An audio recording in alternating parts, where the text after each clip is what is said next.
El día que enterraron a mi hermanito, mi propio padre me señaló con el dedo en la cara y gritó: ¡Asesina! Delante de todo el pueblo. Por 40 años cargué con el peso de un crimen que no cometí. El verdadero monstruo dormía bajo el mismo techo que nosotros. Buenas tardes, mis queridos. Qué bendición poder estar aquí con ustedes hoy. Soy Elena Aparecida Gutiérrez. Tengo 73 años bien vividos y vivo en este pueblito bendecido llamado Arroyo de los Pinos, en el interior de Michoacán. Nací en San Miguel de Allende, en Guanajuato, pero la vida me trajo a este rinconcito del centro del país, que ahora llamo hogar. Hoy en día, mi mayor placer es caminar por las callecitas y senderos de la región. Todos los días, tempranito, me pongo mis tenis viejos, me amarro un rebozo en la cabeza, tomo mi botellita de agua y salgo a andar por ahí, explorando cada rinconcito de la naturaleza. Conozco cada árbol, cada pajarito, cada arroyo de estas tierras. La gente de aquí ya se acostumbró a esta viejita madrugadora que pasa saludando a todos con una sonrisa en la cara. Comencé con estas caminatas hace casi 30 años, cuando llegué aquí. Al principio era solo una manera de intentar despejar la cabeza, de espantar los malos pensamientos que me perseguían. Con el tiempo se convirtió en mi medicina para el alma. En mis andanzas descubrí lugares tan hermosos que parece que Dios se esmeró especialmente en ellos. Hay una cascadita escondida a unos 40 minutos de aquí, que considero mi rincón sagrado. Allí me siento en las piedras, escucho el agua correr y converso con Dios sobre las cosas que aún pesan en el corazón. Estoy sentada aquí, en el portal de mi casita, descansando las piernas después de la caminata de hoy, con mi atole de helado, que aprendí a disfrutar después de venir al centro del país, y mi gato viejo, Pedrito, en el regazo. Desde aquí puedo ver las montañas a lo lejos y siento el olorcito de la lluvia que llegará más tarde. Es una vida simple, pero hoy puedo decir que es una vida en paz. Y ustedes, mis queridos que me están viendo ahora, cuéntenme aquí en los comentarios desde qué pueblito me están viendo y a qué horita del día encontraron este video. Tomando cafecito de la mañana, después de la comida, descansando un poquito o ya de nochecita antes de dormir. Yo siempre leo toditos los comentarios y me pone tan feliz saber de dónde son ustedes y cuándo sacan un tiempecito del día para escuchar las historias de esta abuelita. Cuéntenme, ¿eh? Vamos a crear una cadena de cariño. Hoy voy a contar una historia que guardé dentro de mí por muchos años. Una historia sobre injusticia, sobre dolor, sobre una familia destrozada por mentiras, pero también sobre verdad, aunque tardía. Y sobre cómo podemos encontrar paz, incluso después de cargar un fardo demasiado pesado por tanto tiempo. Ustedes saben, a veces las apariencias engañan. Hay gente que por fuera parece una cosa, pero por dentro esconde secretos terribles. En mi vida, aprendí esto de la forma más dolorosa posible. Cuando era joven, fui acusada de algo terrible que no hice, por la persona que debería protegerme por encima de todo. Mi infancia en San Miguel de Allende era simple, pero tenía sus alegrías. Nuestra casa estaba en un terreno grande, casi a la salida del pueblo. Era una construcción de adobe con tejas antiguas, piso de cemento pulido y un portal que rodeaba casi toda la casa. En el patio teníamos un árbol de granada enorme, algunas gallinas escarbando por aquí y por allá, y un arroyito que pasaba al fondo del terreno. Mi padre, Ernesto Gutiérrez, era un hombre respetado en el pueblo. Trabajaba como contador en el ayuntamiento y todos le decían don Ernesto, con aquel respeto en la voz. Alto, de porte imponente, siempre con pantalón de vestir y camisa bien planchada, incluso en los días más calurosos. Tenía aquel tipo de mirada que parecía ver todo, ¿sabes? Cuando entraba a una sala, las personas se quedaban diferentes, más calladas, más respetuosas. En el pueblo era conocido como hombre de palabra, honesto, trabajador. En casa, en casa las cosas eran diferentes. Mi madre, Dolores, era una mujer callada. Vivía a la sombra de mi padre, siempre de acuerdo, siempre diciendo, sí, Ernesto. Era pequeña, delgada, de cabello negro, siempre recogido en un chongo bien apretado. Cosía ropa por encargo, hacía pan casero para vender, cuidaba de la casa con una dedicación que hoy entiendo que era miedo. Sus ojos tenían una tristeza permanente que en esa época yo no comprendía. Éramos solo yo y mi hermano Lucas. Ah, mi Luquitas. Él era 5 años menor que yo, un niñito delgado, de sonrisa fácil y ojos curiosos.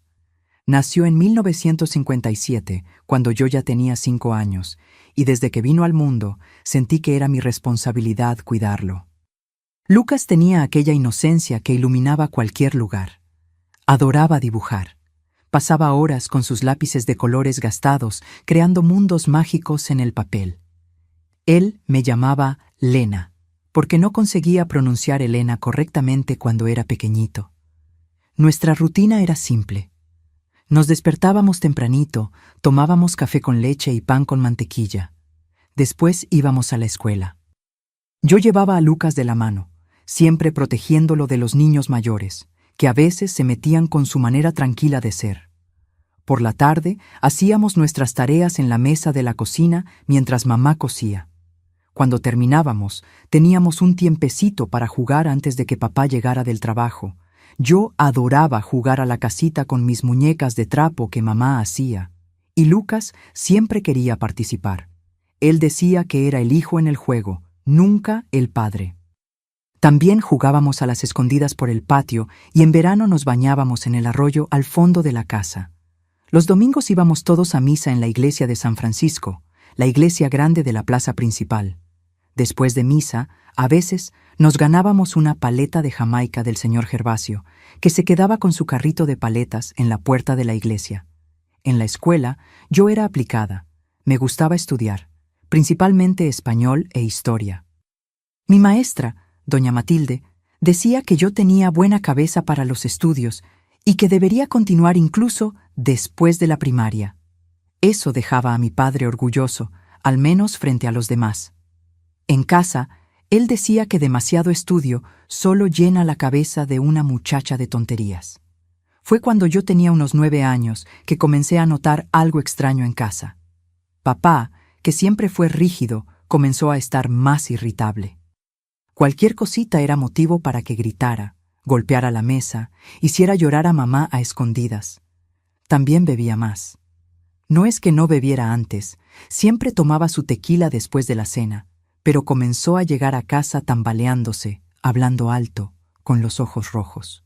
Con Lucas era diferente. A veces lo atrapaba observando a mi hermanito con una mirada extraña que yo no comprendía en esa época. Otras veces era demasiado cariñoso, de una manera que me incomodaba. Traía regalos solo para Lucas, un carrito, un dulce, una libretita nueva, nunca para mí. Una vez, cuando Lucas tenía unos 7 años, apareció con una marca morada en el bracito. Cuando le pregunté qué había pasado, bajó la cabeza y dijo que se había caído del columpio del patio, pero no había columpio en nuestro patio. Por la noche empecé a notar que Lucas tenía pesadillas frecuentes. Se despertaba llorando, temblando, y yo iba a su camita, lo abrazaba hasta que volvía a dormir. Cuando le preguntaba sobre qué había soñado, solo decía, «Cosas malas, Lena, cosas muy malas». Mi padre comenzó a llevar a Lucas a paseos de hombres. Solo ellos dos. Salían después de la comida del domingo y volvían antes de la cena. Lucas siempre regresaba callado, diferente, a veces con los ojos rojos de quien lloró mucho. Cuando le preguntaba a mamá dónde iban, ella desviaba la mirada y decía, «Pregúntale a tu padre». Pero yo nunca tenía el valor. En 1964, cuando yo tenía 12 años y Lucas 7, hubo una fiesta en el pueblo, la inauguración del nuevo puente sobre el río Piedras. Todo el pueblo estaba allí, con banderitas, músicos de la banda municipal, hasta el presidente municipal dio un discurso. Fue ese día que vi algo que quedó grabado en mi memoria, como una herida que nunca cicatrizó completamente. Mientras todos estaban distraídos con los festejos, vi a papá jalando a Lucas detrás del templete oficial. La mirada en el rostro de mi hermanito era de puro terror. Lo seguí de lejos, escondida entre los árboles. Lo que vi aquel día plantó en mí la primera semilla de lo que vendría a ser el mayor dolor y la mayor injusticia de mi vida. Pero eso, mis queridos, es una historia para el próximo momento de nuestro encuentro. Aquel día, en la inauguración del puente, cambió todo. Cuando volvimos a casa, Lucas no habló ni una palabra. Durante la cena, se quedó moviendo la comida con el tenedor, mirando al plato, como si ni siquiera estuviera allí. Papá, por otro lado, estaba hablador, comentando sobre el discurso del presidente municipal, sobre cómo el puente iba a traer progreso a nuestro pueblito. Mamá estaba de acuerdo con todo, como siempre. Aquella noche dormí con un nudo en la garganta y una certeza horrible creciendo dentro de mí. Lo que había visto detrás del templete era como si un velo hubiera sido rasgado, revelando una realidad que siempre había estado allí escondida en nuestra casa. Recuerdo quedarme despierta, escuchando los sollozos ahogados que venían del cuarto de Lucas. En la semana siguiente, noté que Lucas comenzó a cambiar. Mi hermanito, que era tan alegre y curioso, se fue quedando callado, distante. En la escuela, su maestra, doña Elisa, me llamó en el recreo para preguntarme si estaba pasando algo en casa. Lucas parece tan diferente, Elena. Ya no participa en las clases, no juega en el recreo, se queda solo dibujando esos dibujos oscuros. Intenté hablar con él varias veces, pero siempre desviaba el tema. No es nada, Lena, decía, con aquellos ojos que parecían mucho más viejos que sus 7 años. Una tarde, mientras mamá había ido a entregar una costura en la casa de doña Zulmira, entré en el cuarto de Lucas. Estaba acostado en la cama, de espaldas a la puerta. Pensé que estaba durmiendo, pero cuando me acerqué, vi que estaba dibujando. «¿Qué estás haciendo, Luquitas?», pregunté, sentándome en el borde de la cama. Volteó el dibujo rápidamente intentando esconderlo, pero yo ya lo había visto. Era un dibujo de un hombre grande, muy grande, al lado de una figura pequeña que parecía estar llorando. El hombre tenía una sonrisa aterradora en el rostro. «Es solo un dibujo tonto», murmuró, metiendo el papel debajo de la almohada. «¿Es papá?», pregunté, sintiendo mi corazón acelerarse. Lucas se quedó muy callado, después asintió levemente. «Él hace cosas malas, Lena», susurró tan bajo que casi no lo oí. «¿Qué cosas, Luquitas? Cuéntame. Prometo que no se lo diré a nadie». Pero en ese momento oímos la puerta de enfrente abriéndose. Era papá llegando más temprano del trabajo.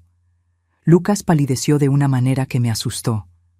«No digas nada, por favor, Lena», suplicó. «Él dijo que me mandará lejos si lo cuento. Dijo que nadie me va a creer, que dirán que estoy mintiendo». Aquella conversación se quedó martillando en mi cabeza por días.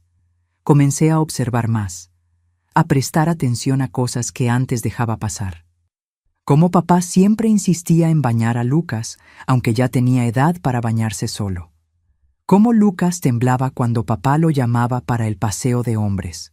Cómo a veces escuchaba ruidos extraños viniendo del cobertizo al fondo de la casa donde papá guardaba sus herramientas. Fue en mi cumpleaños número 13 en 1965 que algo aún peor sucedió. Mamá había hecho un pastel de maíz con guayaba, mi preferido. Cantamos las mañanitas en la cocina, solo nosotros 4. Recibí un vestido nuevo que mamá había cosido en secreto y hasta papá parecía estar de buen humor. Después de la cena, Lucas y yo fuimos a jugar al patio mientras la noche caía mansamente sobre San Miguel. Estábamos corriendo entre los árboles cuando Lucas tropezó con una raíz y cayó. No fue una caída fea, pero comenzó a llorar como si se hubiera roto todos los huesos. Corrí hasta él preocupada y lo abracé. «¿Dónde te duele, Luquitas?», pregunté, examinando sus brazos y rodillas. «Aquí», dijo, señalando el estómago. Levantó un poquito la camisa y lo que vi me heló la sangre. Había marcas amoratadas, algunas pareciendo dedos, esparcidas por su abdomen. «¿Quién te hizo esto?», pregunté, ya sabiendo la respuesta. Miró alrededor, asustado, para asegurarse de que estábamos solos. «Fue en el cobertizo», susurró. Papá dijo que era un juego especial, solo nuestro. Pero dolió mucho, Lena. Y él dijo que si le contaba a alguien, te pasaría lo mismo a ti. En aquel momento, algo dentro de mí cambió para siempre. Una mezcla de rabia, miedo y una determinación feroz de proteger a mi hermanito se apoderó de mí. Él no va a lastimarte más, prometí, sosteniendo sus manos entre las mías. Yo me encargaré. En las semanas siguientes, ideé un plan. Sabía que no podíamos contar con mamá. Ella tenía mucho miedo de papá y siempre miraba hacia otro lado cuando las cosas se ponían feas. En la escuela intenté hablar con doña Matilde, dando a entender que algo no estaba bien en casa, pero ella solo dijo que los asuntos de familia son delicados y que a veces los padres necesitan ser firmes con los hijos. En junio de 1965 se celebró la fiesta de San Juan en el pueblo. Como siempre, montaron puestecitos en la plaza. Había baile, fogata grande, todo el pueblo participaba. Decidí que aquella sería nuestra oportunidad. Convencí a mamá de dejarnos ir solos a la fiesta, prometiendo que tendríamos cuidado y volveríamos antes de las 10. En la fiesta encontré a Edith, mi mejor amiga de la escuela. El padre de ella, don Abelardo, era el comisario del pueblo. Había planeado hablar con él, contarle todo lo que estaba pasando, pedir ayuda. Esperé el momento adecuado, cuando don Abelardo estaba solo cerca del puesto de pesca. Don Abelardo, ¿puedo decirle algo importante?, pregunté, reuniendo todo mi valor. Claro, Elena, ¿qué pasa, hija?, respondió con aquella manera tranquila que tenía. Pero antes de que pudiera decir cualquier cosa, sentí una mano fuerte agarrando mi brazo. Era papá, con los ojos inyectados y oliendo a tequila. ¿Qué estás haciendo aquí, Elena? ¿Dónde está tu hermano?, preguntó, apretando mi brazo con tanta fuerza que dejó marcas. Buenas noches, Ernesto, dijo don Abelardo, notando que algo no estaba bien. La niña solo quería preguntarme algo. Papá forzó una sonrisa. Discúlpame, Abelardo. Esta niña anda muy desobediente últimamente. Inventa cada historia. Vamos, Elena, tu madre está preocupada. Me arrastró por la plaza, buscando a Lucas. Lo encontramos cerca de la fogata, mirando fascinado las llamas. Ustedes dos para casa, ahora, ordenó papá. En el camino de vuelta no dijo una palabra, pero su silencio era más aterrador que cualquier grito. En casa mandó a Lucas directo al cuarto. En cuanto a mí, me jaló hacia la cocina vacía. Mamá ya se había ido a dormir. ¿Qué le ibas a contar a Abelardo?, preguntó con una voz peligrosamente baja. Nada, papá, mentí temblando. No me mientas, gritó golpeando la mesa con tanta fuerza que los vasos tintinearon. Vi la manera en que me has estado mirando. Te vi hurgando en las cosas de Lucas.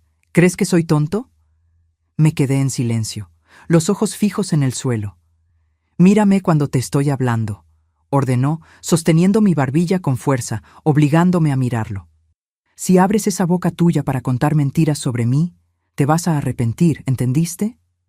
Asentí tragándome el llanto.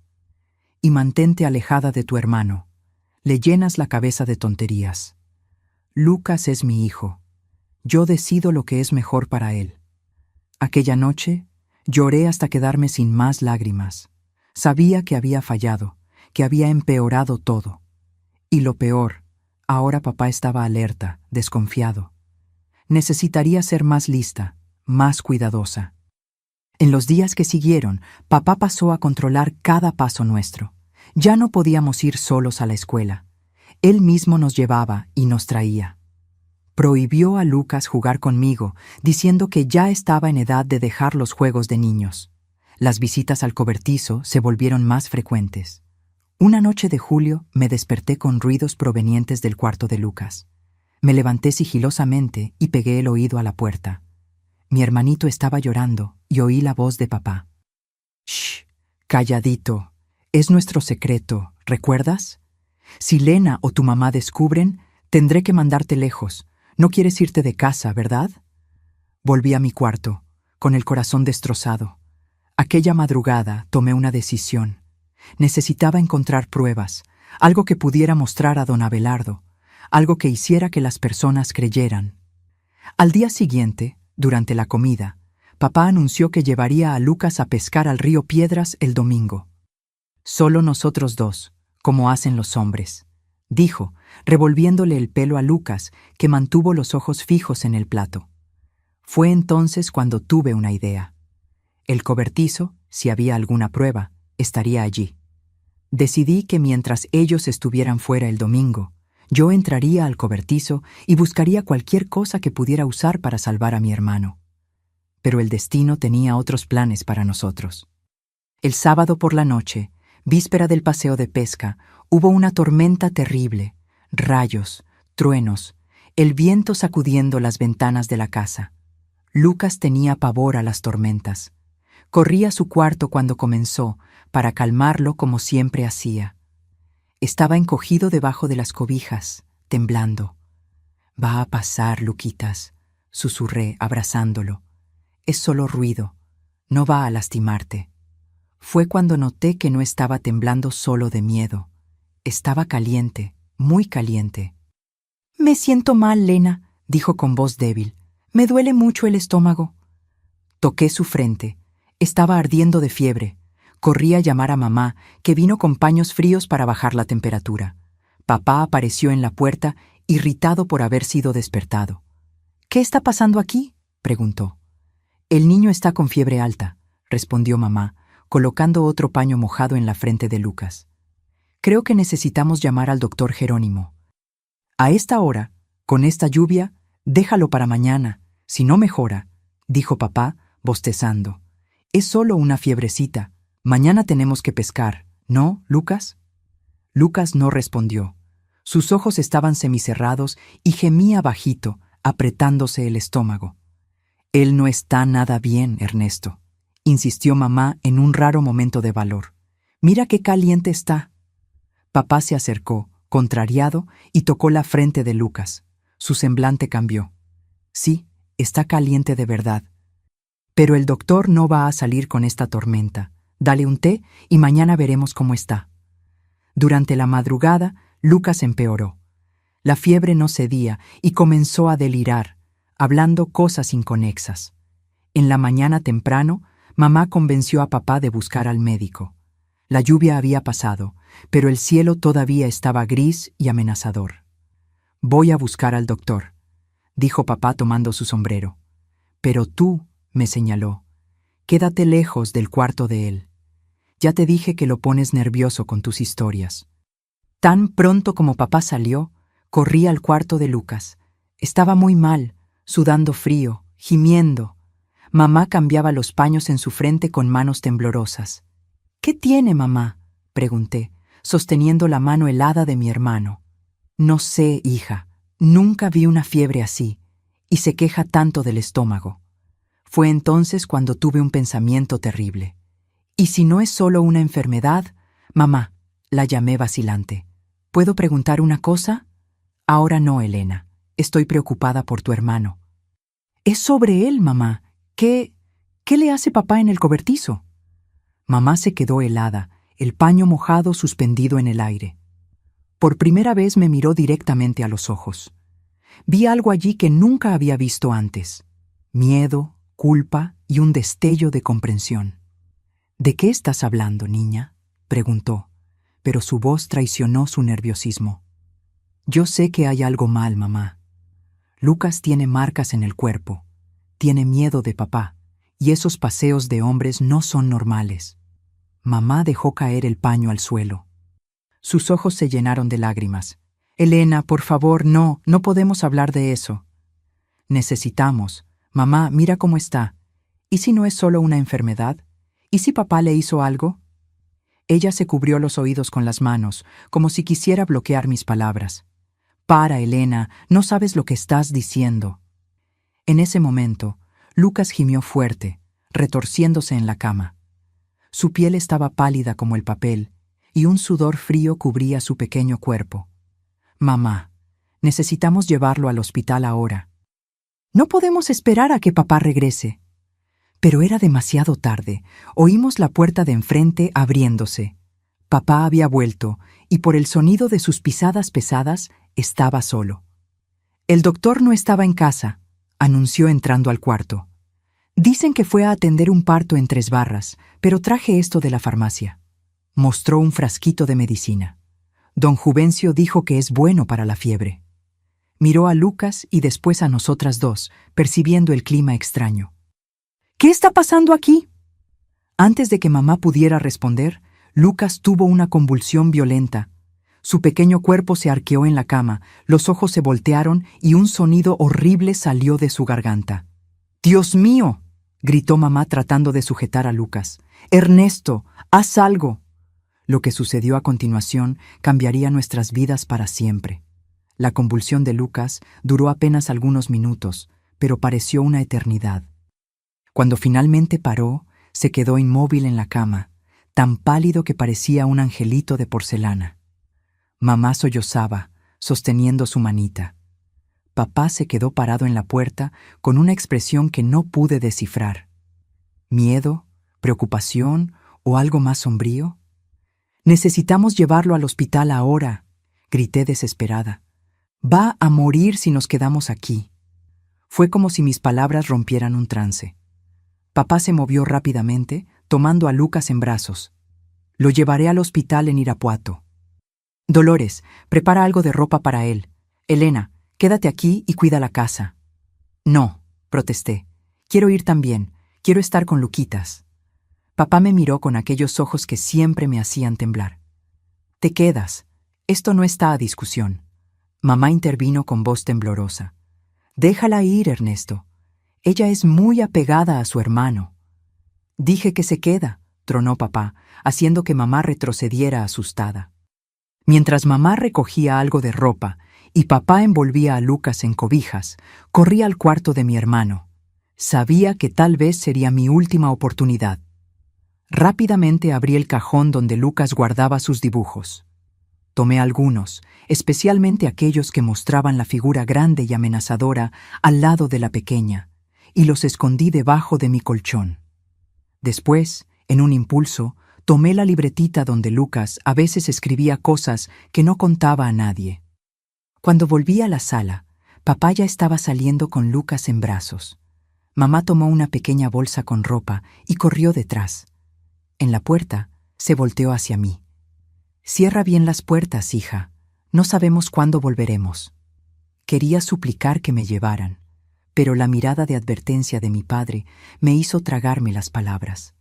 Me quedé en el portal viendo el viejo jeep de mi padre alejarse por el camino enlodado, llevándose a mi hermanito lejos de mí. Las horas que siguieron fueron las más largas de mi vida. Me quedé sentada en la escalera del portal, mirando hacia el camino, rezando a todos los santos que conocía. Por la tarde comencé a tener hambre, pero no podía pensar en comer. Cuando la noche cayó, encendí todas las luces de la casa para que las vieran al volver. Era casi medianoche cuando oí el motor del jeep. Corrí al portal, el corazón latiendo con fuerza. El coche se detuvo y solo papá bajó. «¿Dónde está Lucas?», pregunté, la voz fallando. «¿Y mamá?». Papá subió los escalones lentamente. Su rostro estaba abatido, los ojos rojos. Por un instante terrible pensé que tal vez había llorado. «Tu mamá se quedó en el hospital con Lucas. Él está muy mal, Elena».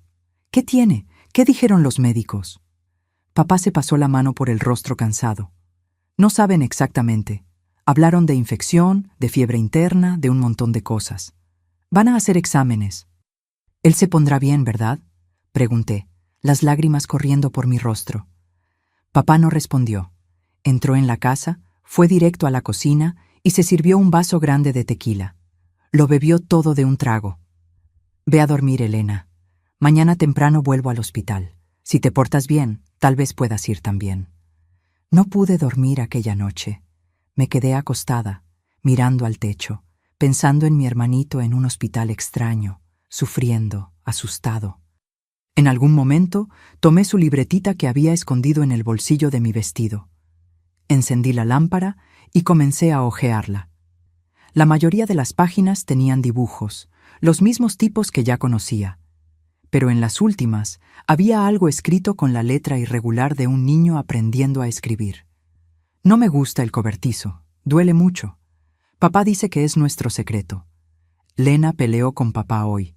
Tengo miedo que la lastime a ella también. Quisiera contarle a alguien, pero papá dice que nadie me va a creer. La última anotación me dejó helada. Papá me dio una medicina mala ayer. Dijo que era para que yo fuera un buen niño. Me dio sueño y me dolió el estómago toda la noche. ¿Medicina mala? ¿Sería posible que papá...? No, no podía ser. Él no haría una cosa así a su propio hijo. Pero entonces recordé las marcas, las pesadillas, la fiebre repentina. Una sospecha terrible comenzó a crecer dentro de mí. A la mañana siguiente, papá estaba en la cocina cuando bajé.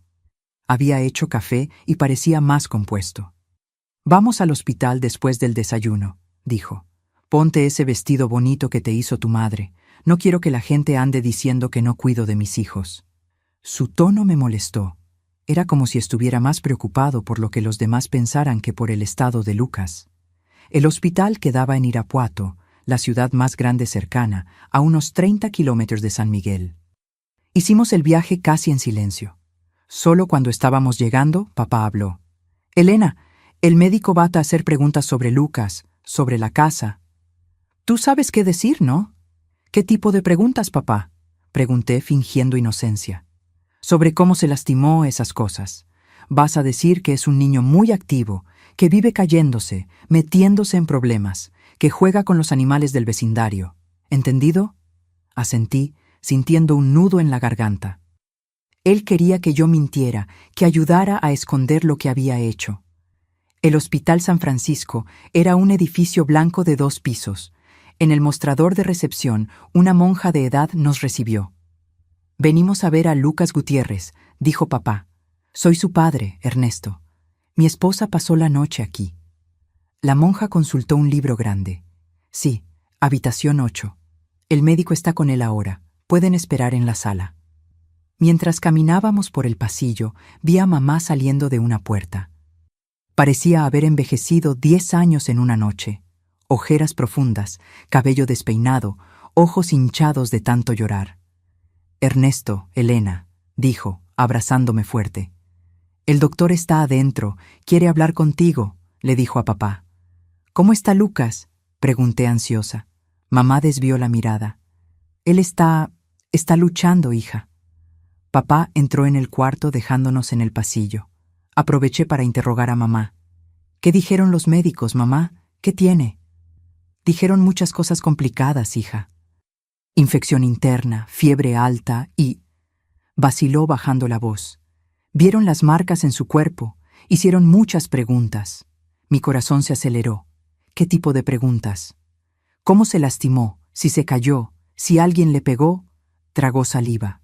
«Elena, ellos sospechan que alguien lastimó a Lucas a propósito». Era la primera vez que mamá siquiera insinuaba algo así. Sus manos temblaban mientras hablaba. «Les dije que es un niño activo que vive cayéndose, pero no sé si me creyeron». La puerta del cuarto se abrió y un médico de mediana edad, cabello canoso y lentes pequeños, salió acompañado de mi padre. Papá tenía una expresión cerrada, como una tormenta a punto de estallar. «Señora Gutiérrez», dijo el médico, dirigiéndose a mi madre. «Me gustaría hablar con toda la familia, incluida la hermana. ¿Podemos usar la sala de allí?». Seguimos al médico hasta una pequeña sala de reuniones. Cuando todos estábamos sentados, cerró la puerta y se sentó frente a nosotros con una carpeta en la mano. «Mi nombre es Dr. Mauricio Méndez. Soy el médico responsable del caso de Lucas». Se quitó los lentes y se frotó los ojos cansados. «Voy a ser directo con ustedes. El estado del niño es grave. Tiene una infección interna severa, posiblemente resultado de un trauma físico». «¿Qué tipo de trauma?», pregunté antes de que pudiera contenerme. El médico me miró con una expresión que no pude descifrar. «Trauma abdominal.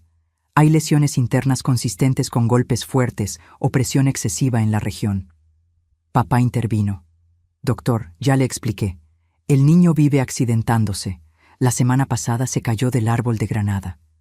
El médico continuó como si no lo hubiera oído. «Además, encontramos otras señales preocupantes. Hematomas en diferentes etapas de cicatrización indicando que no fueron causados al mismo tiempo. Algunos muy recientes, otros de semanas atrás. Los niños se lastiman jugando, doctor, insistió papá, la voz comenzando a elevarse. ¿Usted no tiene hijos? Tengo 3, respondió el médico calmadamente. Y sé diferenciar heridas de juego de otros tipos de lesiones. Un silencio pesado cayó sobre la sala. Mamá tenía la cabeza baja, lágrimas silenciosas cayendo en su regazo. Hay una cosa más, continuó el médico. Encontramos rastros de una sustancia en la sangre de Lucas. Todavía estamos analizando, pero parece ser algún tipo de sedante, no prescrito por ningún médico. ¿Sabe usted de algún medicamento que haya tomado? Se dirigió a mi madre. Mamá levantó la cabeza confusa. No, solo un jarabe para la tos a veces, y ayer el medicamento para la fiebre que Ernesto trajo de la farmacia. ¿Puedo ver ese medicamento?, pidió el médico. Se quedó en casa, respondió papá rápidamente. Era solo un medicamento común para la fiebre, el que don Juvencio de la farmacia recomendó. El médico hizo algunas anotaciones en su carpeta. Entiendo. Bueno, necesitaremos hacer más exámenes y... vaciló, mirando directamente a mamá. Dadas las circunstancias, tendré que notificar a las autoridades. Es el procedimiento estándar en casos como este. ¿Qué autoridades?, preguntó papá, la voz peligrosamente baja. La policía, señor Gutiérrez. La sospecha de maltrato. Papá se levantó de repente, la silla raspando ruidosamente en el suelo. Esto es un absurdo. Está insinuando que nosotros lastimamos a nuestro propio hijo. El doctor Mauricio mantuvo la calma. No estoy insinuando nada, señor. Estoy siguiendo el protocolo. La policía investigará y determinará qué sucedió. Voy a demandar a este hospital, amenazó papá. Voy a demandarlo a usted por difamación. Ernesto, por favor, suplicó mamá, jalándolo del brazo. Vamos a calmarnos. Lo importante ahora es Lucas. ¿Puedo ver a mi hermano?, pedí casi en un susurro. El médico asintió. Claro, está sedado, pero puedes entrar unos minutos. Una persona a la vez. Papá se recompuso un poco. Yo voy primero, declaró. De hecho, intervino el médico, me gustaría hablar un poco más con los padres. Tal vez la hermana pueda ir mientras conversamos. A regañadientes, papá aceptó. Una enfermera me llevó hasta la habitación 8. Al abrir la puerta, tuve que sofocar un grito. Mi Luquitas, siempre tan lleno de vida, estaba acostado en la cama, pareciendo minúsculo entre las sábanas blancas. Tubos y aparatos extraños estaban conectados a su cuerpo frágil. Su piel estaba amarillenta y los labios, que normalmente sonreían tanto, estaban pálidos y agrietados. Me acerqué despacio, con miedo de hacer ruido, aunque el médico había dicho que estaba sedado. Tomé su manita entre las mías. Estaba caliente, febril. «Hola, Luquitas», susurré, las lágrimas empañando mi visión. «Soy yo, Lena. Vine a verte. Te vas a poner bien pronto, ¿sabes? Y cuando salgas de aquí, voy a cuidar de ti. Nadie más va a lastimarte, lo prometo». No sé si podía oírme, pero sentí sus deditos apretándose levemente en los míos. Me quedé allí sosteniendo su mano, rezando silenciosamente para que mejorara, para que alguien me creyera, para que papá fuera castigado por lo que había hecho. Después de lo que pareció mucho tiempo, la enfermera volvió. «Es hora de irse, querida. Tus padres quieren entrar ahora». Salí a regañadientes de la habitación. En el pasillo, papá y mamá me esperaban. Papá tenía una expresión extraña, rabia contenida, mezclada con algo que parecía miedo. «Quédate con tu madre en la sala de espera», ordenó. «Voy a ver al niño y después nos vamos». «Pero papá, quiero quedarme con Lucas». «No discutas conmigo, Elena. Vienes a casa conmigo. Tu madre se quedará aquí». Papá entró en la habitación, dejándome sola con mamá. Ella parecía exhausta, derrotada. «¿Qué dijo el médico después de que salí?», pregunté en voz baja. Ella suspiró profundamente. «Él cree que Lucas fue lastimado a propósito. Dijo que va a llamar al comisario de Irapuato para hablar con nosotros». «¿Y qué dijiste tú, mamá?». Ella miró al suelo, avergonzada. Dije lo que tu padre me ordenó decir, que Lucas es un niño activo que se lastima jugando. Pero mamá, tú sabes que no es verdad. ¿Tú sabes lo que él le hace a Lucas? Ella tapó mi boca con su mano, mirando nerviosamente hacia la puerta del cuarto. No hables así, Elena, tu padre puede oír. Aparté su mano irritada. ¿Por qué nunca haces nada? ¿Por qué nunca defiendes a Lucas? Es solo un niño. Las lágrimas corrían por su rostro. No entiendes, Elena. Tu padre, él, no es fácil enfrentarlo. ¿Y es más fácil dejar que lastime a tu hijo? Pregunté, la voz ahogada de rabia y decepción. Ella no respondió, solo lloró más fuerte. En ese momento, papá salió de la habitación. Parecía más calmado, casi resignado. Vamos, Elena, dijo tomando mi brazo. Tu madre se quedará aquí esta noche. Mañana volveré a buscarla y espero que Lucas esté mejor para que todos volvamos a casa. Algo en la manera como lo dijo me dio escalofríos. Lancé una mirada suplicante a mamá, pero ella solo hizo un ademán débil de despedida, sin mirarme a los ojos. El viaje de vuelta a casa fue un tormento. Papá conducía en silencio, los nudillos blancos de tanto apretar el volante. Yo miraba por la ventana, viendo el paisaje familiar pasar, sintiendo como si estuviera siendo arrastrada al infierno. Cuando llegamos a casa, ya era de noche. Papá estacionó el jeep y dijo: «Ve a tu cuarto, no salgas de allí hasta que yo te llame». «No tengo hambre», mentí, esperando evitar tener que pasar más tiempo cerca de él. No pregunté si tienes hambre. Ve a tu cuarto y quédate allí. Obedecí, subiendo las escaleras lo más rápido que pude. En mi cuarto cerré la puerta con llave, algo que nunca había hecho antes. Me senté en la cama temblando de miedo y rabia. Necesitaba hacer algo. ¿Pero qué? ¿Qué podía hacer una niña de 13 años contra un hombre adulto, respetado en el pueblo, que tenía a todos en la palma de su mano? Los dibujos, recordé de repente, los dibujos que había tomado del cuarto de Lucas y la libretita con sus anotaciones. Era una prueba. Podía mostrársela al comisario cuando viniera, o llevársela al doctor Mauricio en el hospital. Jalé el colchón para tomar los dibujos que había escondido, pero no estaban allí. Busqué frenéticamente, volteando el colchón, la cama, revisando el cuarto entero. Nada. La libretita todavía estaba en el bolsillo de mi vestido, gracias a Dios. Pero los dibujos, la prueba más clara de lo que estaba pasando, habían desaparecido. Fue entonces cuando me di cuenta. Papá debió haber entrado en mi cuarto mientras estábamos en el hospital. Él sabía que yo estaba reuniendo pruebas contra él. Oí pasos pesados subiendo la escalera. Rápidamente escondí la libretita debajo de una tabla suelta del piso, justo debajo de la cama, un escondite secreto que había descubierto años atrás. El picaporte de la puerta giró, pero la puerta no se abrió debido al seguro. «Elena, abre esa puerta ahora». «Ya voy, papá», respondí tratando de sonar normal. Estaba cambiándome de ropa. Respiré hondo, preparándome para lo que vendría, y abrí la puerta. Papá entró como una tormenta.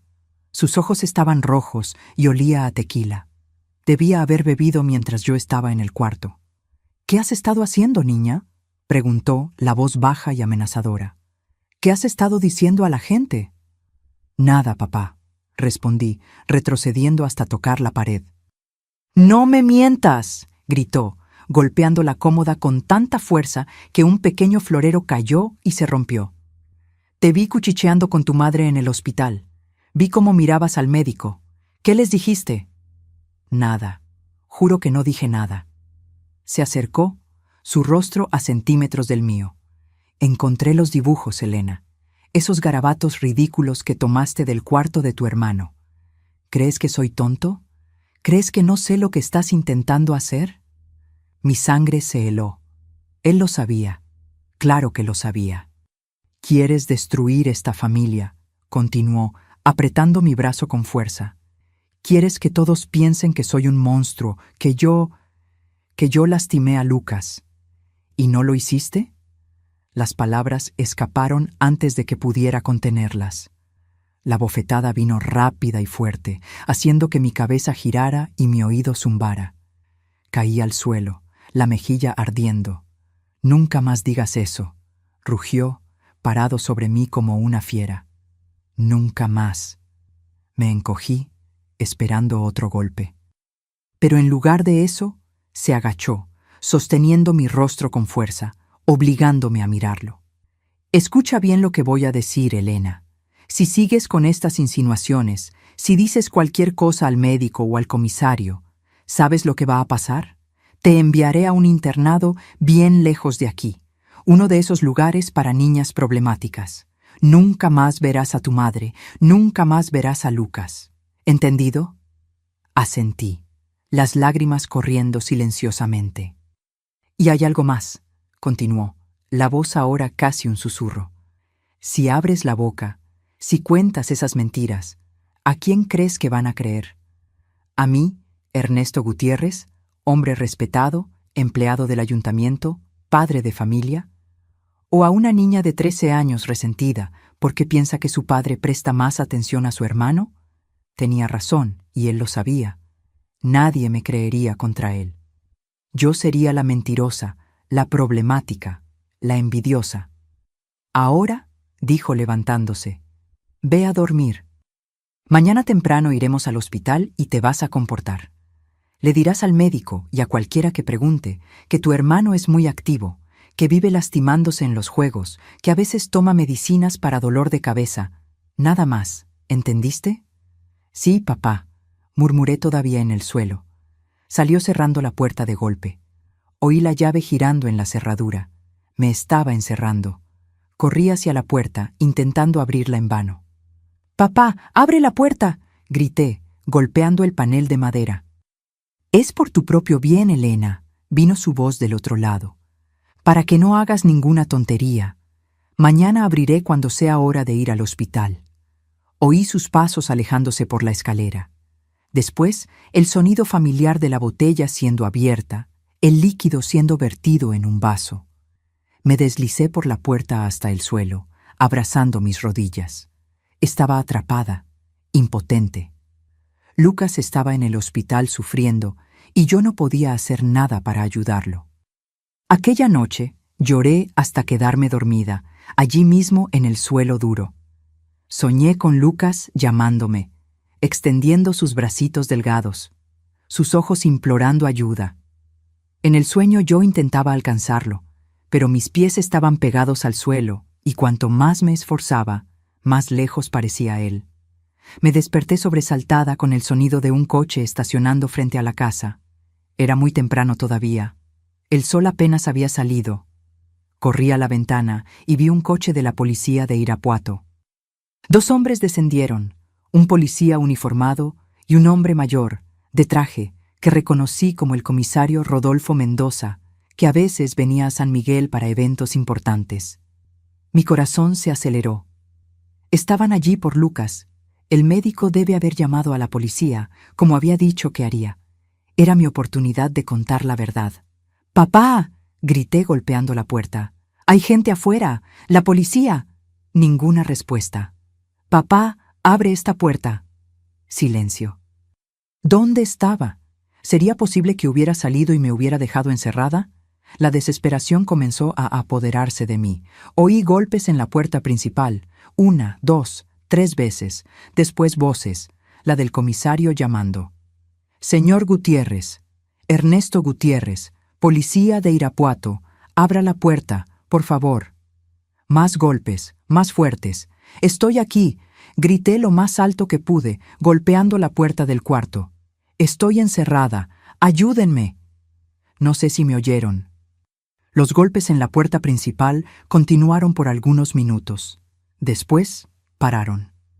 Oí voces discutiendo y entonces un sonido que me heló la sangre, el sonido de madera rompiéndose. Estaban forzando la puerta. Momentos después, oí pasos pesados subiendo la escalera, acercándose a mi cuarto. «¿Hay alguien ahí?», vino la voz del comisario muy cerca ahora. «Sí, estoy encerrada. Ayúdenme, por favor». «Apártate de la puerta», ordenó. Obedecí, retrocediendo hacia el otro lado del cuarto. Hubo un estruendo y la puerta se abrió violentamente. El comisario Rodolfo y el policía estaban parados allí, mirándome con una expresión que no pude descifrar. ¿Elena Gutiérrez?, preguntó el comisario. Asentí, confundida por la formalidad. ¿Sabes dónde está tu padre? No, me encerró aquí anoche. No lo he visto desde entonces. El comisario intercambió una mirada sombría con el policía. Ven conmigo, niña. Necesitamos hablar.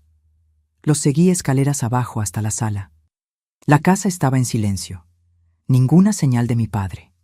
Siéntate, dijo el comisario señalando el sofá. Obedecí, sintiendo un nudo formándose en mi estómago. Algo estaba muy mal. Elena, comenzó sentándose frente a mí. Estoy aquí porque el hospital de Irapuato nos llamó. Tu hermano, Lucas. Mi corazón se detuvo. ¿Qué pasó con él? ¿Está bien? El comisario bajó los ojos. Lo siento, Elena. Tu hermano falleció esta madrugada. La infección era muy grave y los órganos internos. Bueno, no resistieron. El mundo pareció derrumbarse a mi alrededor. Lucas, mi Luquitas, muerto. No podía ser verdad. No, susurré, las lágrimas comenzando a correr. No, él iba a mejorar. El médico dijo que iba a hacer exámenes. Hubo una complicación durante la noche, explicó el comisario. Tu madre estaba allí. Ella está en camino a casa ahora. Un colega la está trayendo. ¿Y mi padre? ¿Dónde está?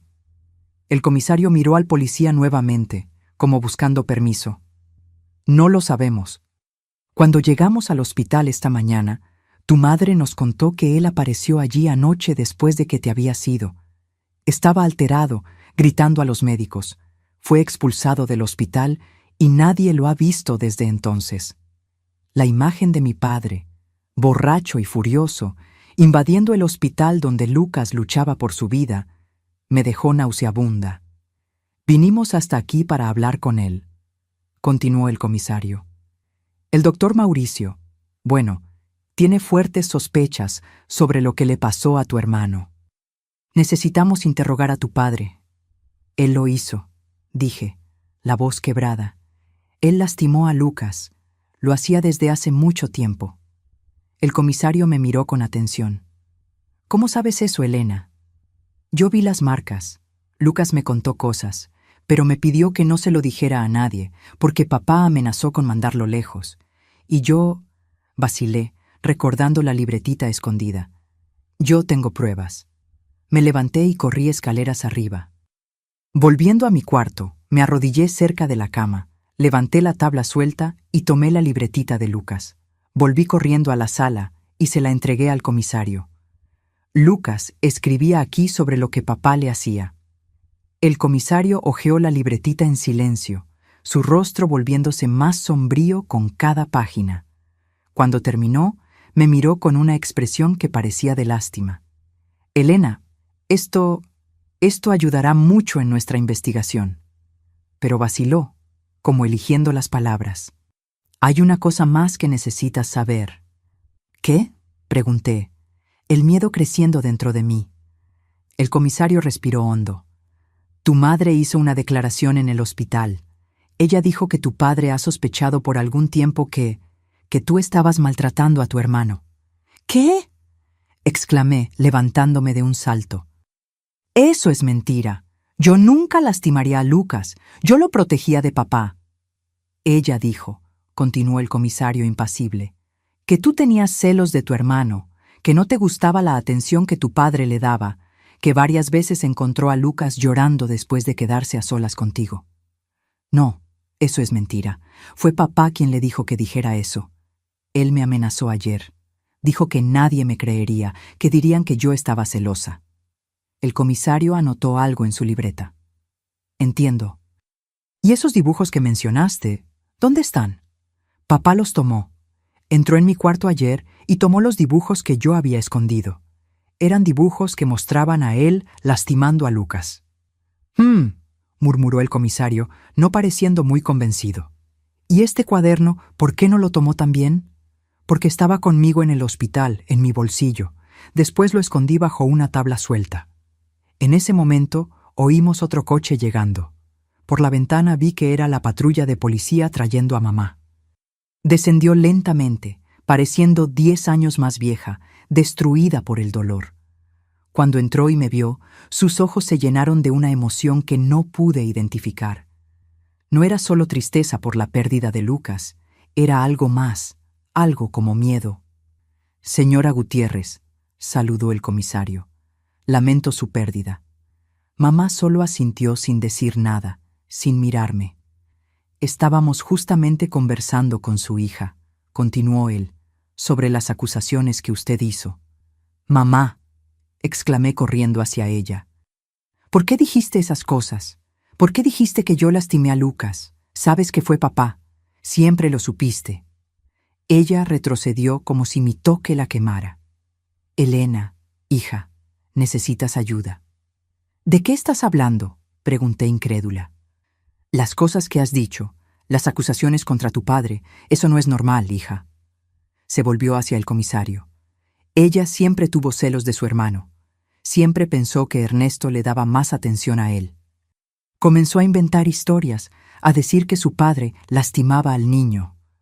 «¡No!», grité, la desesperación apoderándose de mí. «Eso es mentira. Sabes que es mentira». «¿Ves?», dijo mamá al comisario, las lágrimas corriendo por su rostro pálido. «Se pone así, descontrolada. Ernesto y yo pensamos en llevarla a un médico, pero nunca imaginamos que llegaría a este punto». «¿A qué punto, señora?», preguntó el comisario. Mamá sollozó, cubriéndose el rostro con las manos. Las marcas en Lucas, los moretones, no eran solo de caídas, como dijimos. Lo encontramos varias veces llorando después de estar con Elena. Tenía miedo de contarlo. Decía que ella amenazaba con lastimarlo más si hablaba. «Eso es mentira», grité. La rabia y la desesperación me consumían. «Papá te obligó a decir eso. Él te amenazó a ti también». El comisario hizo un gesto al policía, que se acercó, sosteniendo mi brazo firmemente. «Elena Gutiérrez», dijo el comisario, formal y frío. «Dadas las circunstancias y las graves acusaciones hechas por tu madre, vamos a llevarte a la comisaría de Irapuato para más interrogatorios. Eres menor de edad, así que tu madre nos acompañará». «¡No!», supliqué, las lágrimas empañando mi visión. «Por favor, no, yo no hice nada, fue papá. Pregunten al médico. Él sabe, los moretones eran antiguos, ocurrían cuando yo ni siquiera estaba en casa». Pero era inútil. Nadie me escuchaba.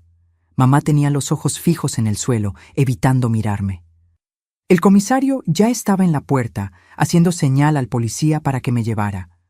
Cuando estaba siendo conducida hacia la patrulla, gritando y suplicando que me creyeran, noté algo en el jeep de mi padre, estacionado al otro lado de la calle. La puerta del conductor estaba entreabierta. «El jeep de papá», señalé. «Él estuvo aquí. Debe estar cerca». El comisario miró en la dirección que señalé e hizo un gesto al policía para que investigara. Mientras me colocaban en la patrulla, vi al policía acercándose al jeep, mirando alrededor, luego abriendo completamente la puerta.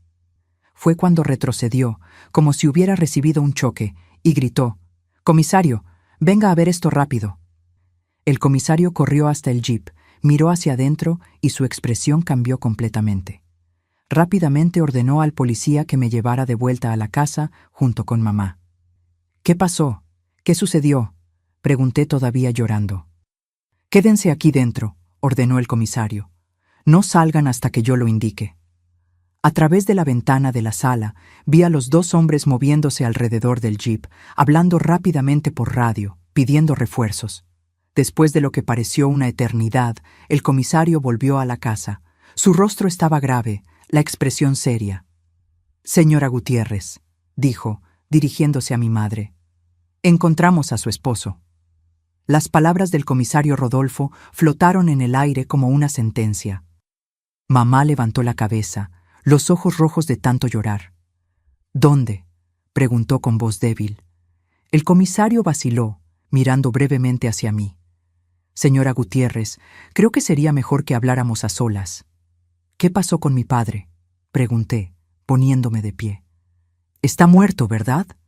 La expresión del comisario confirmó mis sospechas incluso antes de que hablara. Sí, Elena. Encontramos a tu padre en el jeep.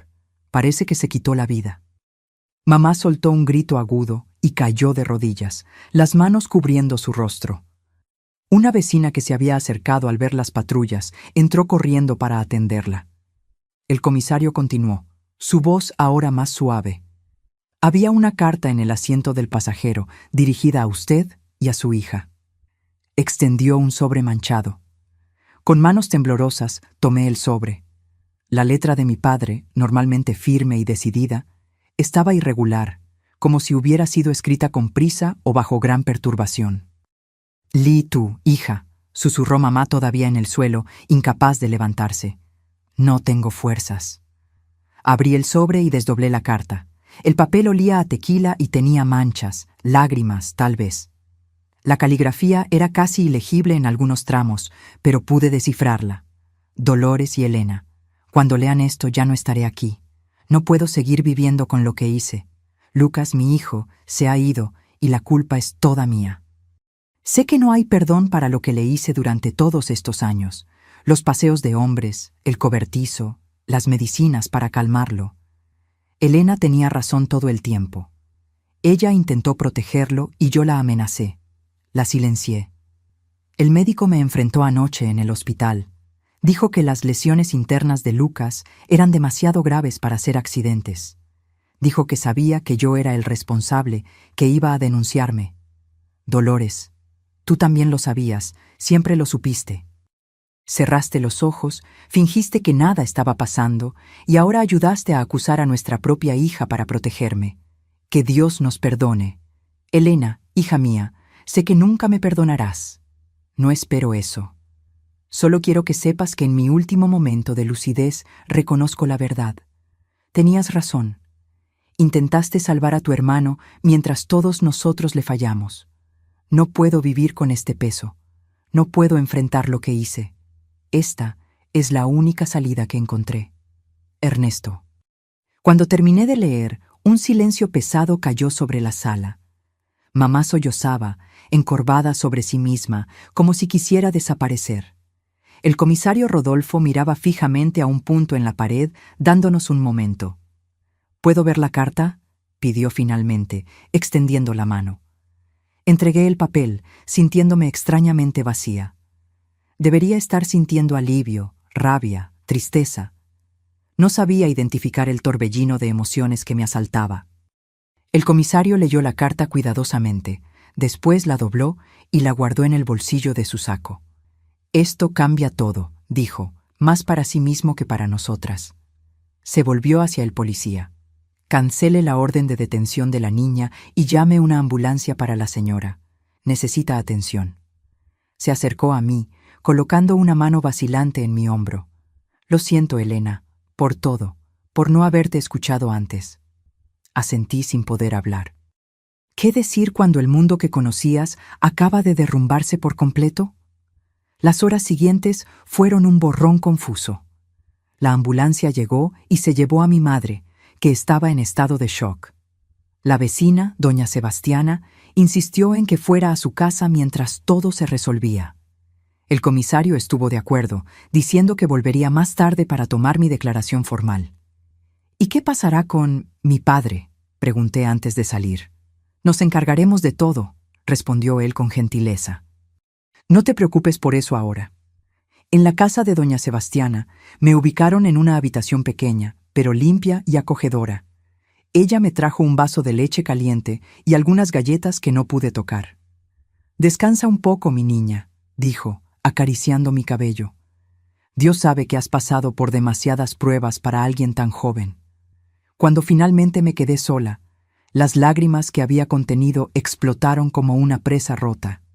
Lloré por Lucas, mi hermanito, al que no pude salvar. Lloré por mí misma, acusada de un crimen que no cometí. Lloré incluso por mi padre, que eligió el camino de la cobardía en vez de enfrentar la justicia. Y de alguna forma extraña, lloré por mamá, que estaba tan atrapada en su propio miedo que prefirió traicionar a su propia hija antes que enfrentar la verdad. En medio de toda esa desesperación, me encontré pensando en la libretita de Lucas, la única prueba concreta que ahora estaba en manos del comisario. ¿Sería suficiente? ¿O la gente todavía me miraría como la niña que inventó historias sobre el respetado Ernesto Gutiérrez? Me desperté horas después, sin recordar haberme quedado dormida.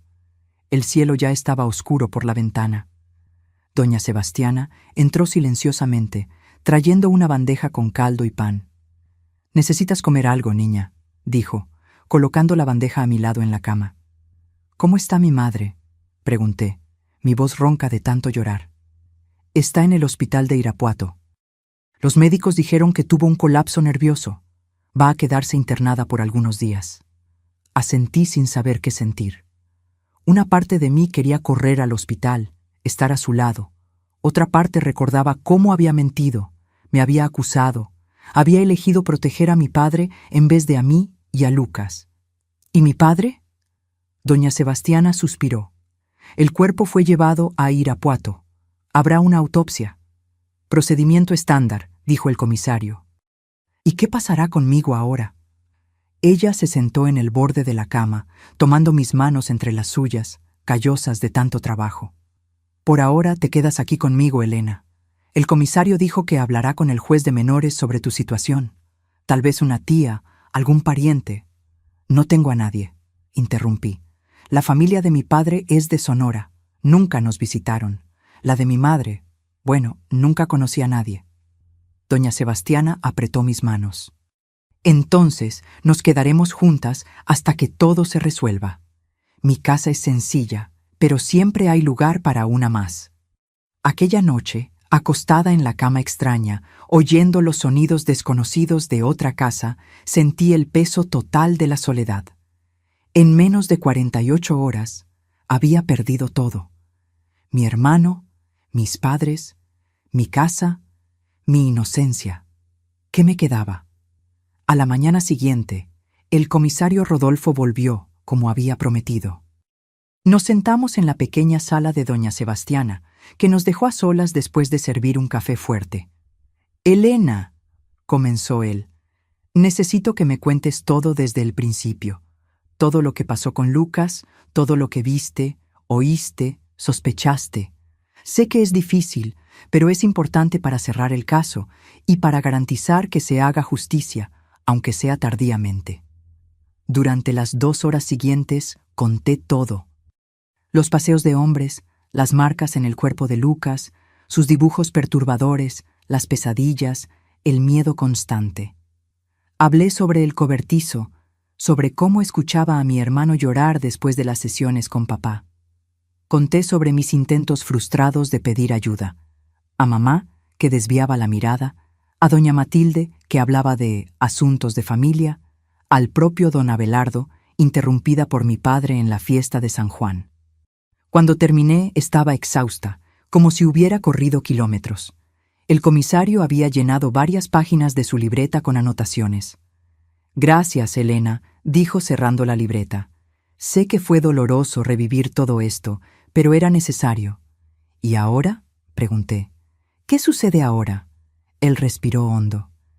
«Bien, con la muerte de tu padre y la confesión en la carta, el caso contra él está prácticamente cerrado.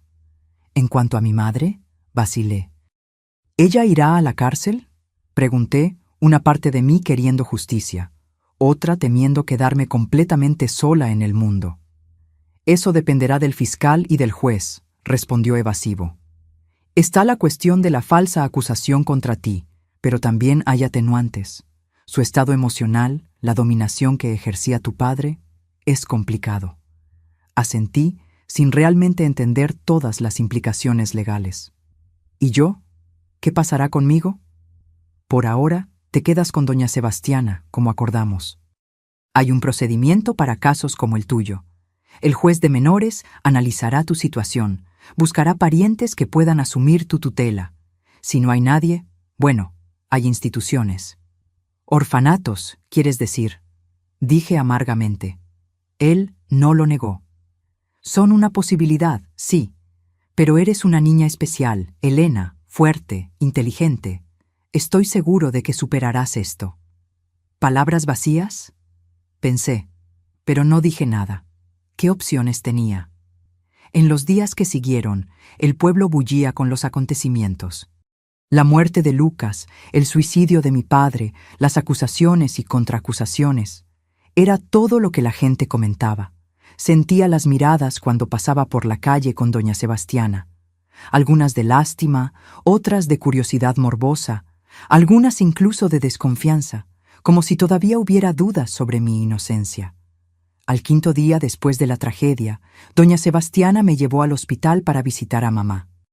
Estaba en una habitación pequeña, de paredes blancas y una ventana que daba a un patio interior. Cuando entramos, estaba sentada en la cama, mirando fijamente sus manos posadas en su regazo. «Dolores», llamó doña Sebastiana suavemente. «Mira quién vino a verte». Mamá levantó los ojos lentamente. Cuando me vio, su rostro se contorsionó en una máscara de dolor. «Elena», susurró, extendiendo los brazos temblorosos. Vacilé. Una parte de mí quería correr hacia ella, enterrar mi rostro en su pecho, como hacía cuando era pequeña. Otra parte recordaba la traición, las mentiras, las acusaciones. «Las dejaré a solas», dijo doña Sebastiana, saliendo discretamente. Me acerqué a la cama, pero no me senté, no toqué a mamá. Permanecimos en silencio por largos momentos. «¿Por qué, mamá?», pregunté finalmente, la voz quebrada. «¿Por qué mentiste? ¿Por qué dijiste que fui yo quien lastimó a Lucas?». Lágrimas silenciosas corrían por su rostro. Yo tenía tanto miedo de él, hija. Tu padre, cuando me miraba de aquella manera, yo hacía cualquier cosa, incluso acusar a mi propia hija de un crimen horrible. Bajó la cabeza avergonzada. «No tengo excusas, Elena. Lo que hice, no hay perdón». «¿Sabías lo que él le hacía a Lucas?», pregunté, aunque ya conocía la respuesta. Asintió sin poder mirarme a los ojos. Sospechaba al principio, después se volvió imposible negar. «¿Y no hiciste nada?», acusé, la rabia creciendo. «¿Te quedaste parada? ¿Dejaste que sucediera?». «Intenté enfrentarlo una vez», dijo, la voz casi inaudible. «Me golpeó tanto que estuve una semana sin poder levantarme de la cama. Dijo que si decía algo me mataría, y a ti también». Quise creerle, quise encontrar una justificación para su silencio, su complicidad. Pero el rostro de Lucas, pálido en la cama del hospital, volvió a mi mente. «¿Y ahora? ¿Qué va a pasar contigo?». Ella secó las lágrimas con la manga del camisón hospitalario. «El comisario estuvo aquí ayer. Dijo que habrá un proceso por las falsas acusaciones contra ti, pero que, considerando las circunstancias, tal vez no vaya a prisión. ¿Y en cuanto a mí? ¿Me llevarás de vuelta a casa cuando salgas de aquí?». Mamá me miró con una expresión de desesperación. «No sé si puedo, hija. No sé si tengo ese derecho después de lo que hice. Además», vaciló. «Además», insistí, «el comisario dijo que quizás ya no tendré tu custodia, que el juez puede decidir que no soy adecuada». La noticia debería haberme impactado, pero extrañamente no sentí nada. Tal vez porque, en el fondo, ya sabía que nuestra familia nunca volvería a ser la misma, que algunas traiciones son irreparables. «Entiendo», dije simplemente. «Elena», me llamó cuando me giré para salir. «No te pido perdón. Sé que no lo merezco. Solo quiero que sepas que te amo. Siempre te amé, incluso cuando no fui lo suficientemente fuerte para protegerte». Miré hacia ella, tan pequeña, tan frágil, en la cama del hospital. Una parte de mí quería gritar, acusarla, hacerla sentir el mismo dolor que yo sentía. Otra parte entendía el miedo, la impotencia, la vida entera bajo el yugo de un hombre violento. «Adiós, mamá», dije solamente, y salí. La semana siguiente, el funeral de Lucas y de mi padre tuvo lugar el mismo día. Fue una ceremonia pequeña, silenciosa, cargada de miradas furtivas y cuchicheos. Mamá, todavía internada, no pudo asistir. Me quedé de pie entre doña Sebastiana y el comisario Rodolfo, viendo los dos ataúdes descender a la tierra, uno pequeño, otro grande. El contraste me pareció terriblemente simbólico. Al día siguiente, el comisario apareció en la casa de doña Sebastiana con un hombre que no conocía, un señor delgado de anteojos y portafolio de cuero bajo el brazo. «Elena», dijo el comisario, «este es el licenciado Osvaldo Campos, trabajador social del Juzgado de Menores de Irapuato». El hombre extendió la mano, que estreché automáticamente. «Hola, Elena. Estoy aquí para discutir tu situación». Nos sentamos en la sala, doña Sebastiana observándome desde la puerta de la cocina con ojos preocupados. «Elena», comenzó el licenciado Osvaldo, «el juez ha analizado tu caso. Intentamos localizar parientes que pudieran asumir tu custodia, pero no encontramos a nadie». «No los hay», completé. Él pareció sorprendido por mi franqueza. «Exactamente. Tu madre, bueno, no está en condiciones en este momento, y aun cuando salga del hospital, está la cuestión del proceso contra ella. Entonces voy a un orfanato», concluí, sintiendo un vacío en el pecho. El licenciado Osvaldo intercambió una mirada con el comisario. «En realidad, hay otra posibilidad. El comisario Rodolfo y su esposa, bueno, quisieran hablar contigo sobre eso». Me volví hacia el comisario confundida. Él sonrió, una sonrisa triste, pero más genuina. «Mi esposa Clotilde y yo no tenemos hijos, Elena. Siempre quisimos, pero no fue posible. Cuando le conté tu caso, cuando le hablé de ti, de tu valentía, tu inteligencia, tu lealtad a tu hermano, ella dijo que le gustaría conocerte. Tal vez podríamos ofrecerte un hogar. Temporalmente, claro, hasta que tu situación familiar se resuelva o por más tiempo, si fuera el caso». Me quedé sin palabras. Era lo último que esperaba oír. «¿Ustedes quieren adoptarme?», pregunté incrédula. «Vamos con calma», intervino el licenciado Osvaldo. «Primero sería una acogida temporal, una especie de tutela provisional. Si todo va bien, y si es el deseo de todas las partes, podemos hablar de adopción más adelante». «Pero, ¿por qué?», le pregunté al comisario. «¿Por qué yo?». Él me miró a los ojos con una seriedad que me conmovió. «Porque mereces una oportunidad, Elena. Porque fuiste valiente cuando todos a tu alrededor te fallaron. Porque ningún niño debería pasar por lo que tú pasaste. Y porque Clotilde y yo tenemos amor para dar, y tú necesitas un hogar». Era demasiado para asimilar. Después de días de pérdidas y traumas, de incertidumbre y miedo, de repente había una luz, una posibilidad que no había imaginado. «Yo no sé qué decir», confesé. «No necesitas decidir ahora», dijo el licenciado Osvaldo amablemente. «¿Qué tal si conoces a la señora Clotilde primero? Está esperando en el auto». El comisario se levantó. «Voy a llamarla». Momentos después, volvió acompañado de una mujer de mediana edad, cabello castaño con algunas canas y una sonrisa cálida. Se acercó, cautelosa, como si temiera asustarme. «Hola, Elena», dijo, su voz suave como una caricia. «Rodolfo me ha hablado mucho de ti». Algo en ella, tal vez la mirada amable, tal vez la sonrisa sincera, me hizo confiar instantáneamente. Por un momento, imaginé cómo habría sido mi vida si mi propia madre hubiera tenido aquella fuerza tranquila que veía en los ojos de Clotilde. «Hola», respondí tímidamente. «Sé que debes estar confundida, asustada», continuó ella, sentándose a mi lado. «No quiero que pienses que estamos intentando reemplazar a tu familia. Nadie podría hacer eso jamás.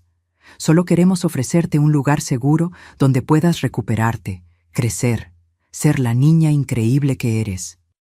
Miré hacia ella, luego hacia el comisario, luego hacia el licenciado Osvaldo, que sonreía alentadoramente. «¿Y mi madre?», pregunté. «¿Ella sigue siendo mi madre?». «Por supuesto», respondió Clotilde. «Y podrás verla siempre que quieras cuando esté mejor. Esto no cambia quién eres o de dónde vienes, Elena». El comisario se arrodilló frente a mí. «Elena, has pasado por cosas que ningún niño debería pasar. Protegiste a tu hermano cuando todos le fallaron. Fuiste fuerte cuando debías serlo. Ahora, Deja que alguien cuide de ti por un tiempo. Déjanos intentar hacer eso. Lágrimas que ni sabía que estaba conteniendo comenzaron a correr por mi rostro. No eran lágrimas de tristeza ni de miedo. Eran de alivio, de esperanza, de posibilidades que no me había atrevido a imaginar. Me gustaría intentarlo, dije finalmente, mi voz casi un susurro. Clotilde sonrió, sus ojos brillando con lágrimas contenidas. A nosotros también, querida, a nosotros también. Aquella noche, arreglé las pocas cosas que había traído a la casa de doña Sebastiana en una pequeña maleta. En el fondo, coloqué cuidadosamente el único tesoro que me quedaba. Una foto antigua de Lucas sonriendo, sentado en el columpio de la plaza. Era el día de su cumpleaños número 6, uno de los pocos momentos felices que podía recordar. Antes de dormir, tomé la foto y miré largamente el rostrito sonriente de mi hermano. Conseguí probar la verdad, Luquitas, susurré a la imagen. Conseguí mostrar lo que él te hizo. Siento mucho no haber podido salvarte, pero ahora estás en paz y un día nos encontraremos de nuevo. Al día siguiente, dejé San Miguel de Allende, el lugar donde nací, donde viví mi corta infancia, donde perdí todo lo que amaba. En el asiento trasero del coche del comisario Rodolfo, con Clotilde sosteniendo mi mano, miré por la ventana mientras las casas familiares, la iglesia, la plaza, todo iba quedando atrás. No sabía lo que el futuro me reservaba en Irapuato. No sabía si algún día conseguiría superar completamente el trauma de lo que había sucedido. No sabía si algún día encontraría en mí la capacidad de perdonar a mi madre. Pero sabía una cosa. La verdad, por más dolorosa que fuera, finalmente había salido a la luz.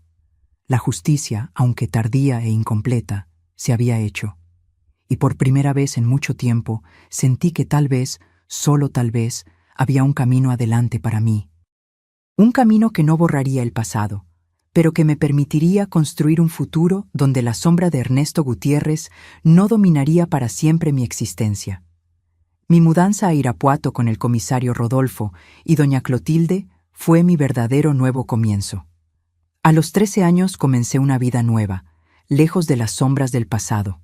La pareja me dio mucho más que un techo, me dio seguridad, respeto y, con el tiempo, un amor sin condiciones que nunca había conocido. En cuanto a mi madre, fue juzgada por omisión y negligencia. Recibió una condena suspendida debido a las circunstancias atenuantes de haber vivido bajo coacción. Estuvo internada casi un año en una institución para tratamiento psiquiátrico. Cuando salió, era una mujer diferente, más lúcida, pero cargando un peso que nunca la abandonaría. La visité algunas veces al año. Nuestra relación nunca volvió a ser lo que era antes. ¿Cómo podría?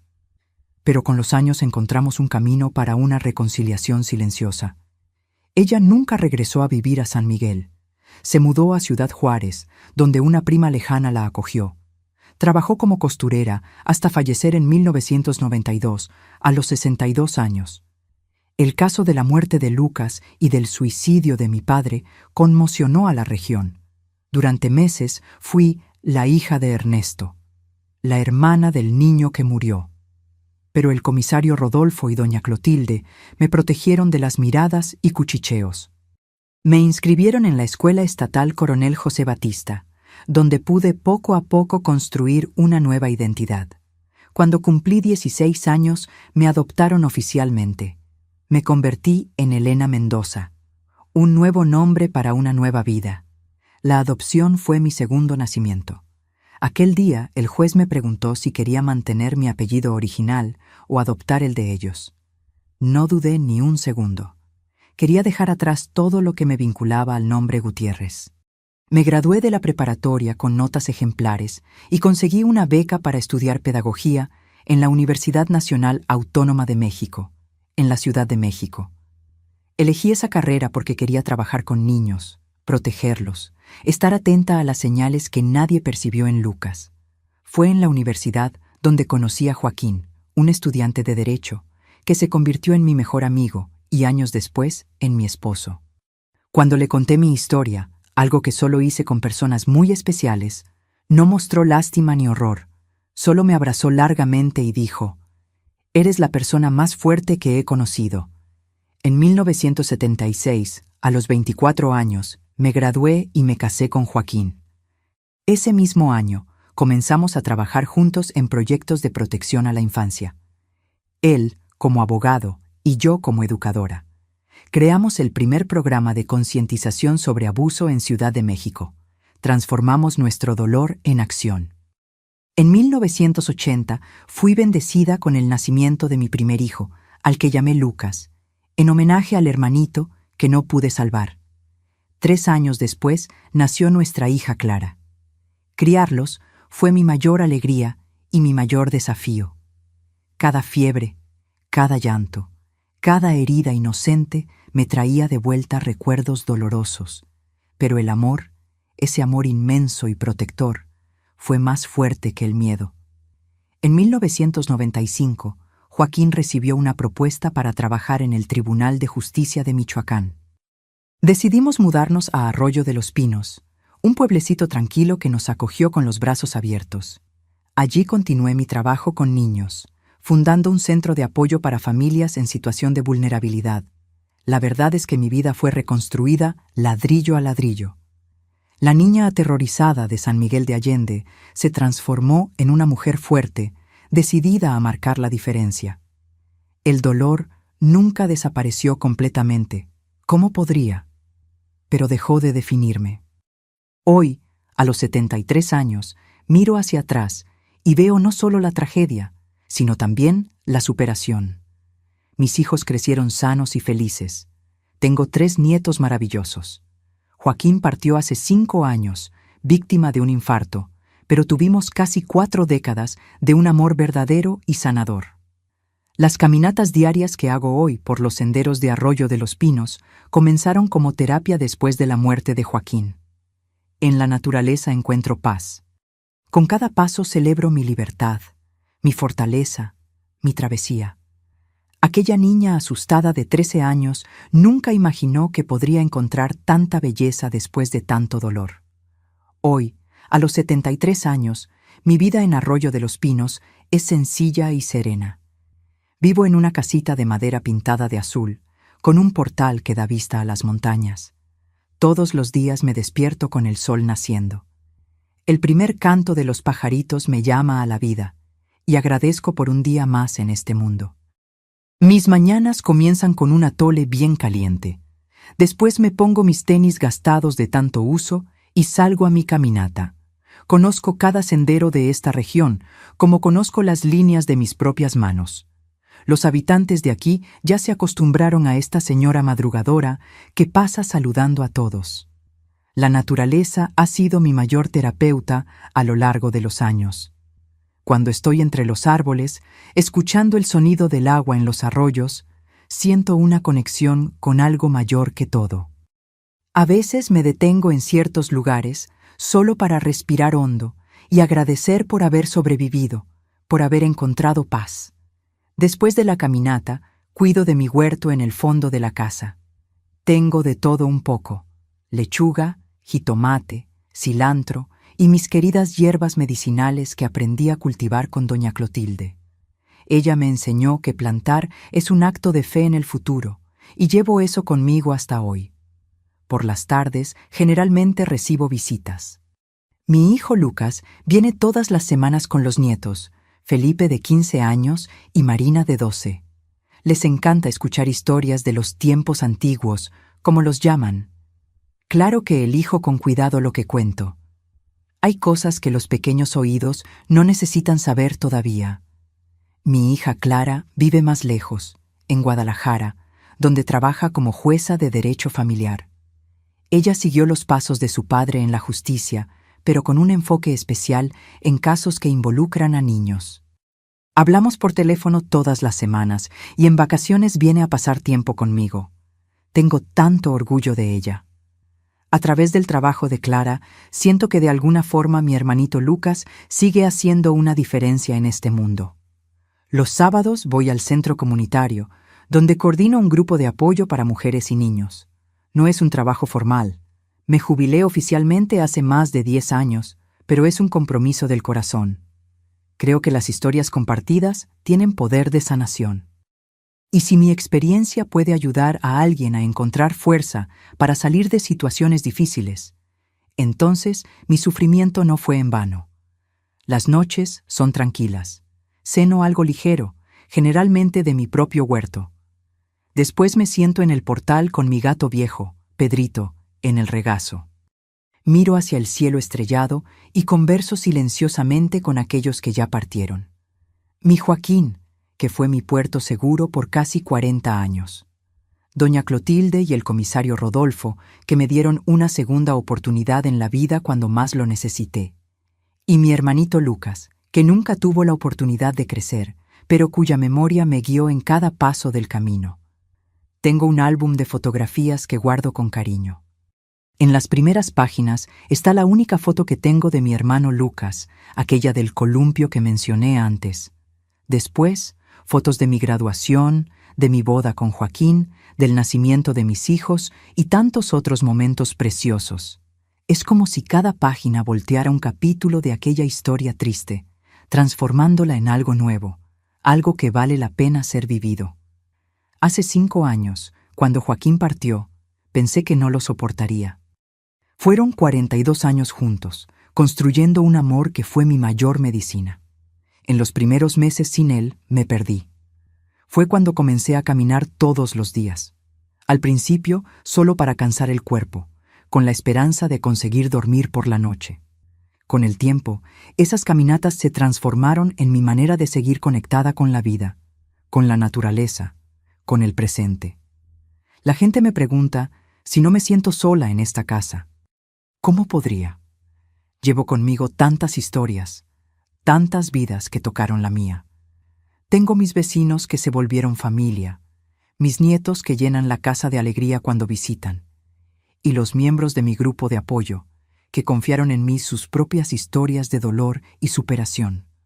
La verdad es que aprendí que la felicidad no es ausencia de dolor o de recuerdo, es encontrar significado incluso en las experiencias más difíciles. Es transformar cicatrices en fortaleza. Es mirar hacia atrás sin que el pasado te arrastre de vuelta, sino que te impulse hacia adelante. Cuando veo las noticias sobre casos de abuso, todavía siento esa punzada en el pecho. Todavía me pregunto cuántos Luquitas hay por ahí, silenciados, invisibles. Pero en vez de paralizarme, ese sentimiento me mueve.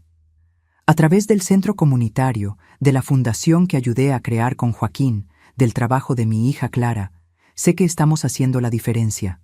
Pequeña, tal vez, pero real. Y al final, ¿no es eso lo que importa? ¿Dejar el mundo un poquito mejor de cómo lo encontramos? ¿Transformar nuestro propio dolor en acogida para los demás? Esa ha sido mi misión, mi propósito, mi sanación. Mis queridos que llegaron hasta aquí conmigo, gracias por escuchar esta historia tan difícil. No fue fácil revivir ciertas memorias, pero compartir también es una forma de sanar. Si mi historia tocó tu corazón de alguna manera, quiero dejarte algunas palabras que aprendí en este largo camino. Primero, debes saber que ningún dolor dura para siempre. Incluso en las noches más oscuras, el sol siempre vuelve a nacer. Cuando perdí a mi hermano, cuando me vi sola y acusada injustamente, creí que no habría salida, pero la había. Siempre la hay. Segundo, nunca tengas vergüenza de pedir ayuda. Sola, no pude salvar a mi hermano. Fue solo cuando personas como el doctor Mauricio, el comisario Rodolfo y doña Clotilde aparecieron que pude encontrar mi camino. Pedir ayuda no es debilidad, es valentía. Tercero, no dejes que la amargura consuma tu corazón. El perdón no es para justificar el error de los demás, sino para liberarte a ti mismo. Es el camino para encontrar paz. Cuarto, transforma tu dolor en propósito. Cada niño que ayudé a proteger, cada mujer que consiguió volver a empezar. Esas son mis verdaderas victorias. Y lo más importante, tu historia no termina en tus capítulos más dolorosos. No estás definido por tus traumas, sino por la fuerza con la que te levantas después de ellos. Si estás pasando por dificultades ahora, debes saber que no estás solo. En cada comunidad existen personas y organizaciones listas para ayudar. Tu sufrimiento importa. Tu voz merece ser escuchada. Y si conoces a alguien que puede estar sufriendo en silencio, no desvíes la mirada. A veces, un simple estoy aquí puede ser el primer paso para la sanación. Sé la persona que yo necesité cuando era niña, que mi hermanito Lucas necesitó. Mis queridos, antes de despedirme, quiero hacerles un pedido especial. Si esta historia tocó tu corazón, por favor, suscríbete a este canal y activa la campanita. No se trata de números, se trata de construir una comunidad que entiende que compartir dolores puede iluminar caminos futuros. Y deja en los comentarios la palabra renacer para que yo sepa que llegaste hasta aquí, que entiendes que incluso de las cenizas más oscuras podemos construir una nueva vida. Hazlo ahora. No esperes ni un minuto más. Cada uno de ustedes que comparte este viaje conmigo es una bendición. Que Dios bendiga a cada uno de ustedes y que encuentren fuerza para superar sus propios desafíos. Esta abuelita Elena les agradece de corazón.